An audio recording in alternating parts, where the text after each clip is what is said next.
안녕하세요. 잘 놀고 잘 먹고 잘 쉬자. 굿. 크리에이터 이기론입니다. 저번에 지난 시간에 모텔 투자 어디에 어떻게 할 것인가에 대해서 저희가 7가지를 말씀을 드렸습니다. 이어서 8번째부터 저희가 말씀을 드렸습니다. 굉장히 중요합니다.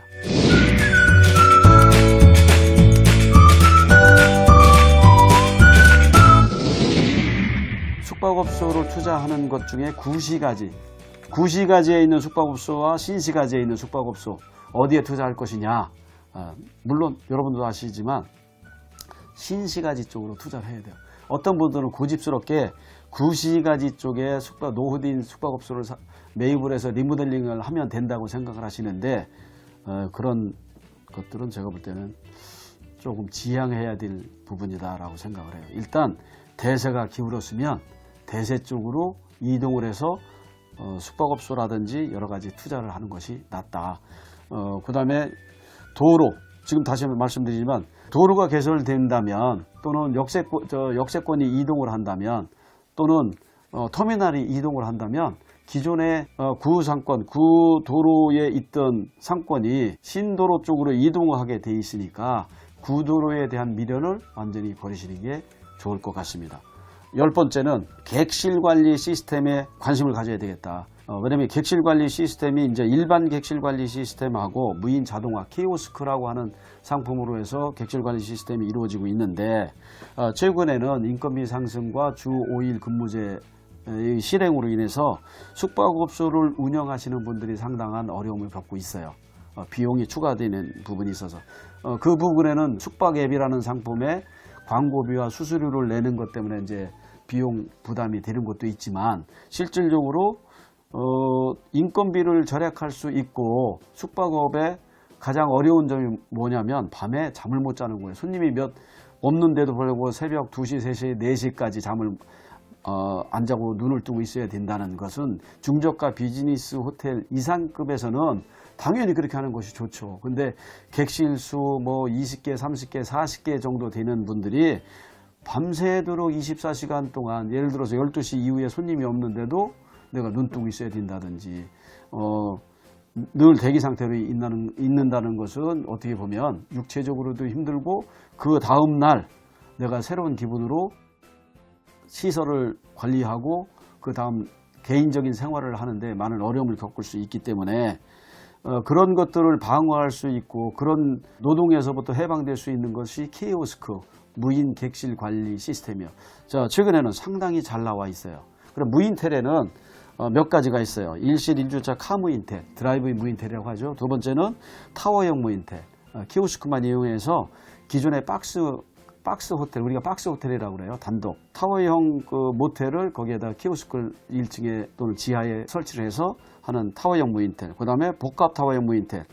복합 타워형 무인텔은 뭐냐면 1층에 일실 1주차 카무인텔, 드라이브인 무인텔과 위층에 일반 타워형 숙박업소를 복합해서 결합해서 만든 상품.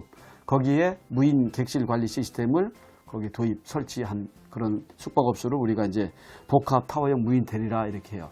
또 하나는 거기서 변형된 것이 있어요. 외곽에 있는 숙박업소, 계획관리 지역에 있다든지 외곽에 있는 그 숙박업소를 건축을 할 때는 땅값이 싸기 때문에 낮은 가격에 토지를 매입해서 건폐율, 용적률을 활용해서 건축을 해도 매출에 비해서 또 수익률에 비해서 많이 투자가 안 되기 때문에 그런 상품을 만들 수 있는데 도심 속으로 무인텔이 들어오고 드라이브인 카무인텔이 들어오면서는 외곽에 있는 그 개입관리 지역의 땅값이 100만 원대 내외고 또는 300만 원 미만이었는데 도심 속으로 들어와서 일실 1주차 카무인텔을 설치하려고 하면 땅값이 1,500만 원, 2,000만 원, 3,000만 원대까지 올라가요. 그래서 이제 상품을 개발한 것이 램프형 무인텔이에요. 램프형 카무인텔. 강남 터미널 같은 층별로 램프를 이용해서 차량이 1층에서 주차, 2층에서 객실, 그 다음에 이제 3층에 주차, 4층에 객실, 그런 형태가 하나가 있고요. 또 하나는 1층에 주차, 2층에 객실, 3층부터는 한쪽 면은 전면에는 주차, 후면에는 객실, 그래서 이제 램프를 타고 차량이 층별로 이동할 수 있게 만들어 놓는 거예요. 그래서 그걸 램프형 카무인텔이라 이렇게 말씀을 드릴 수 있어요. 그래서 객실 관리 시스템이 앞으로 굉장히 중요하다, 투자를 할 때. 그래서 객실 관리 시스템을 어떤 형태의 객실 관리 시스템을 설치를 하느냐에 따라서 매출이 높아졌을 때 관리가 편리해질 수 있고 관리가 불편해질 수 있다. 뭐 이런 것들을 감안해 주셨으면 좋겠습니다. 11번째는 구시가지 상권에서의 숙박업, 노후 숙박업소를 개발하는 방법. 구시가지라고 해서 신시가지가 생겼는데 그 신시가지가 크지 않은 곳이 있어요. 지역별로 보면. 예를 들어서 터미널이 계속 구시가지에 머물러 있다든지, 또는 역세권이 전철 역세권이나 뭐 또는 기차역이 그 구시가지에 계속 머물러 있다든지, 뭐 예를 들어서 원주의 단계동 같은 데는 터미널이 다른 지역으로 이동하기로 했었거든요. 근데 그 기존에 있던 그 상권, 그 번영에서 그 지역 주민들이 너무 반대를 했기 때문에 터미널을 옮기지 않고 그 자리에 있었거든요. 그러면서 최근에는 원주에 원주 혁신도시가 생기고 관광 인프라가 개발이 되면서 숙박 수요가 늘어나니까 단계동에 리모델링 바람이 불고 있다. 실질적으로 단계동에 객실 85실짜리 중저가 비즈니스 호텔이 12월 초중순경에 오픈 예정으로 있다. 이런 것들이 구시가지 상권 중에서 지역을 대표하던 상권들이 있거든요. 상권들에 있는 숙박업소를 잘 눈여겨봤다가 리모델링 한다든지 특별한 상품을 만든다면 어디에 어떻게 투자하느냐에 따라서 성공 투자가 될 수 있다라고 생각을 하고 있어요. 그리고 구시가지에 있는 숙박업소들 중에는 리모델링을 할 때 단순한 시설 변경보다는 특별한 상품을 만드는 것, 신축 투자를 했을 때는 위치에 기존에 있는 숙박업소들보다 위치의 접근성이 좀 좋은 곳에 자리를 잡는 게 좋을 것 같다. 어제 제가 안산 고잔동을 다녀왔는데 안산 고잔동에 A란 명칭을 가진 숙박업소가 신축되어 있었어요. 근데 거기에 고잔역이나 중앙역에서 약 1.5km 정도, 1.5km에서 2km 정도에 위치하는 그 상권인데 식당이라든지 사무실이라든지 뭐 또는 유흥업소가 같이 혼재해 있는 상권이거든요. 그쪽에 숙박업소들이 이제 노후된 시설로 해서 구시가지에 있는데 A라는 숙박업체가 신축 허가를 받아서 관광호텔로 들어섰는데 그 숙박업소는 상당히 호황을 누리고 있다. 그런 걸 보면 구시가지지만 기존의 다양한 업종들이 또 많은 업종들이 거기에 위치해 있을 때는 그 노후된 모텔들을 리모델링을 해서 뭐 실제로 성공 투자를 할 수 있는 여건이 된다 이렇게 생각을 해요. 12번째, 누구나 운영하고 투자할 수 있는 모텔, 군지촌 내에 모텔 투자하는 방법은 어떠냐. 이런 데는 어떤 게 있냐면요. 최근에 그 숙박업 투자를 이렇게 컨설팅 하던 어떤 업체의 직원들이 나와서 모텔 군지촌, 노후시설 모텔들이 많은 그 10여 개 이상 되는 숙박업소들이 노후시설 모텔들이 군집해 있는 곳에 C급, D급의 숙박업소, 노후시설 모텔을 매입을 해서 상당히 많은 자금을 투자해서 그쪽에서 1등하는 숙박업소를 개발을 해가지고 하나하나 성공해 나가고 있어요. 그분들이 뭐 몇 분이 모여서 하고 있는데 현재 그 1년 내에 뭐 한 8개에서 9개 정도를 개발하고 있는 걸로 알고 있어요. 그 대표적인 데가 모란역이라는 곳이 있어요. 성남시에 있습니다. 거기에서 작은 모텔들이 많아요. 노후된 숙박업소, 버려진 숙박업소, 그런 숙박업소들을 아주 저렴하지만 사실은 땅값은 이전보다 상승을 했어요. 그런 숙박업소 객실 한 25개 내외 이런 숙박업소를 매입을 해서 그쪽 지역에서는 C급, D급이에요. 그런 숙박업소를 개발해서 성공을 지금 해나가고 있어요. 뭐 예를 들어서 몇 년 전에 제가 부천역에 오래된 노후된 숙박업소를 저희가 그 19억에 평상시에 매매가를 얘기하던 것을 갑자기 이분이 아내가 좀 건강이 안 좋아져 가지고 13억 4억대에 파신다고 그래서 저희가 거기에 대출을 12억 5천까지 대출을 받고 시설 자금은 본인들이 투자를 하는 걸로 해서 상품을 개발해서 13억 5천에 매입을 해서 시설 투자 6억을 해서 그러면 20억대죠. 다시 대출을 17, 8억대로 받아서 이분이 거의 한 1년 정도, 1년 안 됐을 거예요. 1년 정도 해서 월 매출 1,300 뛰는 숙박업소를 월 매출 6천대 이상으로 성과를 올려가지고 매매가 23억이 넘는 가격에 매매를 한 성공 사례가 있어요.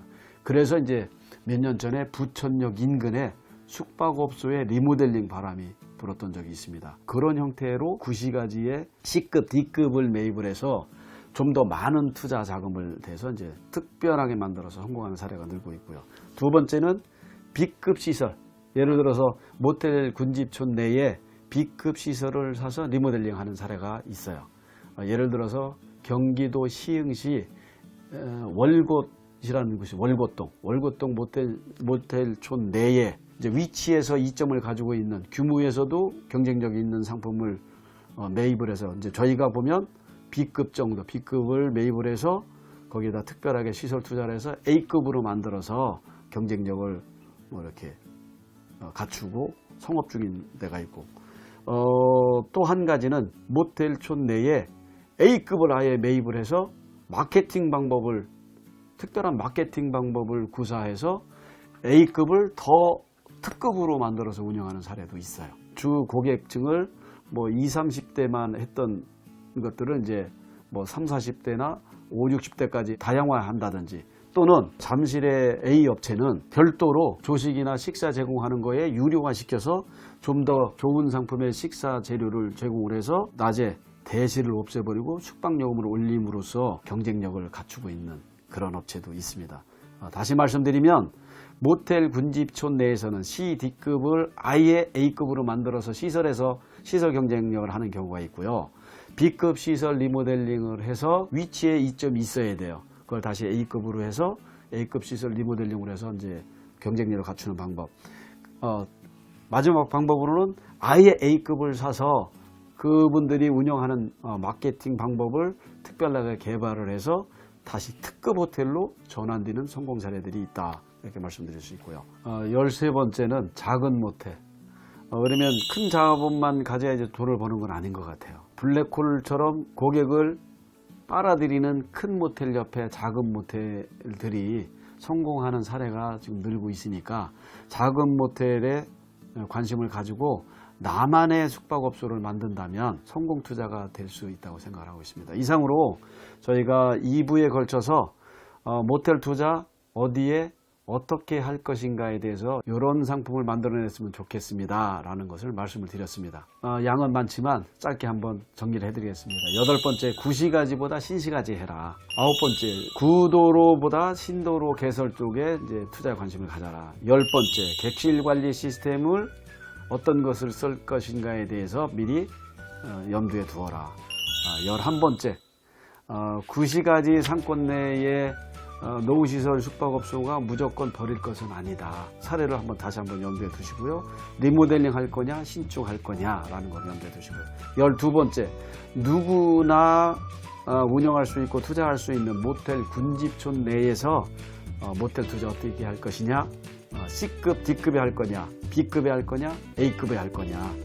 그 다음에 13번째 마지막으로 블랙홀을 형성하고 있는 큰 모텔 옆에 작은 모텔을 투자한다면, 특별한 아이템만 있다면 성공 투자를 할 수 있다. 이렇게 말씀을 드릴 수 있습니다. 모텔 투자 어디에 어떻게 해야 되는지에 대해서 말씀을 드렸는데 공감을 하신다면 구독과 좋아요를 눌러주세요. 다음번에 더 좋은 정보로 잘잘잘 TV 굿굿굿 크리에이터 이기론이 다시 찾아뵙겠습니다.